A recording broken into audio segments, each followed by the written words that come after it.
Hello, everyone, and welcome once again to the Temple Institute Parsha class. My name is Gedalia Meyer, and I'm podcasting from Ma'ale Adumim in Israel. We live in strange times, but we also live in very normal times. There are two major wars in progress, each of which has the potential to erupt into something much bigger. For better or worse, the war in the Ukraine has receded into the background, while the war in Israel remains at the center of the world's attention. Hardly a day goes by without some influential voice stating what Israel must do or must not do.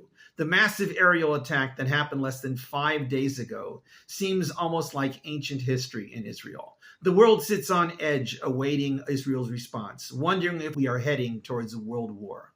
Meanwhile, it seems like everybody and his brother is ready to condemn the Jews for bringing this situation to where it is now. The fact that the war in the Gaza Strip was a reaction to a massive attack by Hamas and citizens of Gaza into Israeli territory, which killed over 1,000 Israelis, is now almost prehistoric. What matters now is to keep the evil Israelis in check and get things back to the way they were. The world is in almost complete agreement that it is the Jews who are causing the problems, and that if they would just quiet down, everything would be okay. For those inside Israel, this all seems very strange, almost surreal. We are wondering what we did wrong here. We have faced two major attacks on sovereign territory in the past half year and are told that we have to pretend like nothing happened. But when we think about it, we realize that this is all very normal. This is the way it has been for decades. In fact, this is the way it has been for centuries, even millennia. Whatever the situation, some portion of the world finds a way to blame the Jews. We don't ask for all this attention. We would love nothing better than the world forgetting about us and letting us just be. But it never works out that way. Things might quiet down for a few decades, but they always come back roaring with a vengeance. Why things have to be this way is unclear. What is clear is that this is the way things are and always have been. Antisemitism is a part of reality. It seems to be built into the fabric of human life. Nobody knows the reason for it, or even if there is a reason for it.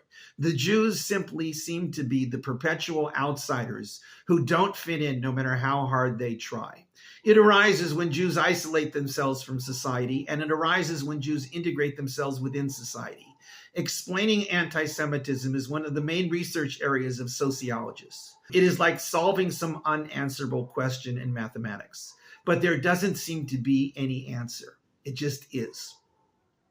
Jews occasionally wonder what things would be like if anti-Semitism simply vanished from the world. Would everybody welcome the Jews as long-lost cousins who have reunited with the family? Would they forget about the past and pretend like it never happened?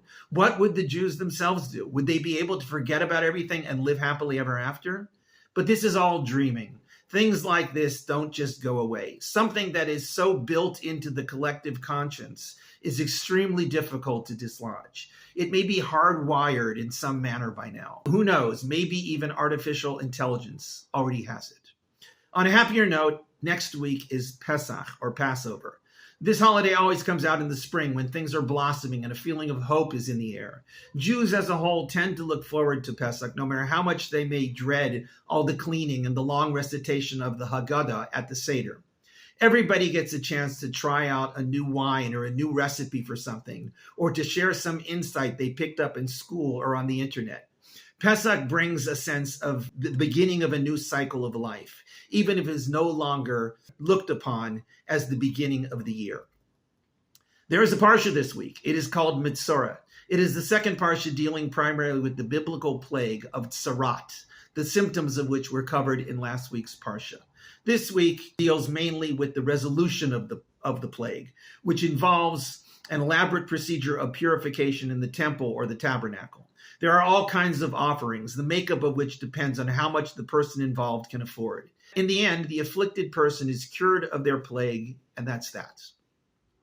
We are not going to speak more about this parsha because the upcoming holiday is on everybody's mind. Pesach tends to occupy everything, even if somebody is only peripherally interested in religious matters. There is so much going on with Pesach that it is difficult to know where to begin. There is no question that when it comes to the Jewish custom of having a lot to say about things, Pesach is an excellent example filled with endless topics of conversation. It's either food or guests or insights into the Exodus. There is always issues with matzah or wine or something going on in the synagogue.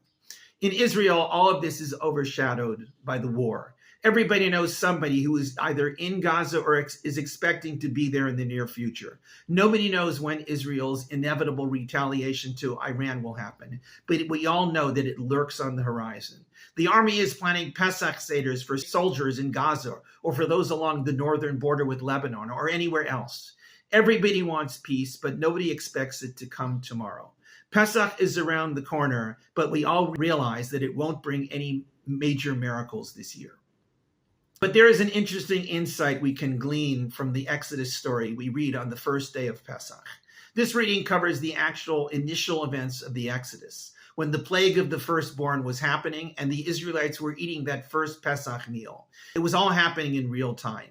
Egyptians were dying from this mysterious plague, and the Israelites were told to stay indoors with blood smeared on the doorposts. Families were eating their meal of the Pesach lamb or goat with matzah ready to take with them on the imminent journey that they knew could commence at any time. It all came to a crescendo around midnight. Pharaoh called to Moshe and Aaron and told them that they should gather all the Israelites and leave to worship their God. The Egyptians forced the Israelites to leave, sensing that as long as they were there, death would still be in their midst. The Israelites, we were told, journeyed in a massive group beginning that night. They had lived in Egypt for centuries, but this was the end. That night would forever remain enshrined in the Bible, in Israelite society, and among the Jews as Leil Shimurim, the night of watching. It was to be forever commemorated as Pesach, the holiday of Geula, or redemption. In the middle of that, there are a couple verses that don't seem to fit in with all the drama. When the Israelites were beginning to leave, we are told they, quote, did as Moshe said and asked from the Egyptians utensils of silver and gold and garments. For Hashem had induced a feeling of grace upon the Egyptians concerning the people, so that they willingly gave them, and thus Egypt was emptied. This strange little side drama doesn't translate well into English. The basic idea is that this business of asking the Egyptians for these precious items had been planned well in advance. When Hashem initially recruited Moshe to be in charge of the whole Exodus project, this was part of the plan. They were to ask their former oppressors for these items, and the Egyptians would be overcome by this feeling of grace and be more than willing to hand them over. This instruction was repeated shortly before the final instructions for what would happen on Pesach night. It was, for some reason, part of the entire Exodus plan. But why was any of this necessary? Did the Israelites really need this extra baggage of gold and silver items and all this extra clothing? They were heading out into the great unknown wilderness for some indeterminable amount of time. They didn't know where they would be sleeping the next night. Why did they need a bunch of heavy metal plates or jewelry that would be of no use in the desert? Why did they need to lug around all this extra clothing when they would be traveling through some of the most barren terrain in the world? This all seems like a great extravagance that served no immediate purpose and would be nothing but a burden. There is no hint in the three places in which the Torah mentions this strange part of the Exodus plan as to why it was necessary. Each time it says essentially the same thing. It's about asking for these gold and silver items or the clothing, and the Egyptians being divinely induced into this feeling of grace and handing them over willingly. That's it. It is part of the story in the Torah, but it is largely forgotten when Jews retell this story when reading the Haggadah on Pesach night. What does this have to do with the great events of the Exodus? Perhaps the answer to this question is that the gold and silver and the clothing were nothing more than a side bonus for the main purpose. That purpose, perhaps, was this inexplicable feeling of grace that fell upon the Egyptians, which induced them to give the Israelites the things they requested. Grace is an interesting word that Jews tend to avoid, since it has come to be associated exclusively with Christianity. But to this day, there is no better translation for the Hebrew word in the text. It is a feeling of acceptance, of peace or satisfaction that somehow comes upon a person. In this case, it is that feeling coming upon the Egyptians towards their former slaves and enemies, the Israelites. It just happened. The Egyptians and the Israelites may not have even been aware of it happening. It was a hidden miracle of the Exodus, thoroughly overshadowed by the more blatant miracles that were happening all around everybody. The slavery period in Egypt was the first recorded case of anti-Semitism. It ended with the Exodus. But right at the very end, there was a brief moment of grace when the oppressors somehow felt acceptance and acquiescence towards the Israelites. This little miracle forever stands as a beacon for what could be. It may take divine intervention, but there is always a glimmer of hope that this mysterious and inexplicable hatred will someday, somehow vanish. Shabbat Shalom and Chag Sameach.